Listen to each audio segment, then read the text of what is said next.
இங்கே பாருங்கள், கொல்லைக்கு வந்திருக்கோம். வயலில் எவ்வளவு மயில் நிற்கிதுன்னு பாருங்கள். இந்த மயில் ஃபுல்லாக இந்த பாருங்க கொல்லையை எப்படி நாசம் பண்ணி வச்சிருச்சு. ஃபுல்லாக எல்லாத்தையும் போட்டு அழுத்தி மிதித்து எவ்வளவு நாசம் பண்ணுதோ நாசம் பண்ணிருச்சு. கிட்டத்த வர எப்படி ஓடுது பாருங்கள்.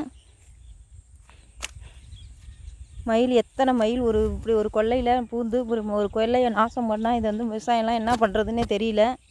ஏன்டா பயிர் வச்சோம் அப்படின்னு சொல்கிற அளவுக்கு ஆயிடுச்சு. இங்கே பாருங்கள், மயில் கிட்டத்த வர எவ்வளோ மயில். ஒரு கொல்லையில் ஒரு 50 மயில் பூந்து, 1 மைல் 2 மைல்னாவே தாங்காது.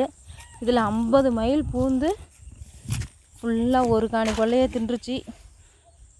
இனிமேல் ஏன்டா பயிர் வைக்கிறோம் அப்படிங்க பாருங்கள், எவ்வளோ மயில் ஓடுது பாருங்கள். இனிமேல் விவசாயமே பண்ண தேவையில்லையாட்டிருக்கு. ஃபுல்லாக பண்ணி காட்டு மாடு மயில் தொல்லை தான் இல்லாமல் இருந்துருச்சு. நல்லா குட்டி போட்டு பெருவிடுச்சு பாருங்கள் எவ்வளோ மயிலுன்னு.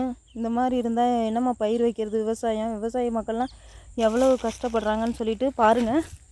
எங்கள் கொல்லையில் பூந்த மயில் இதெல்லாம்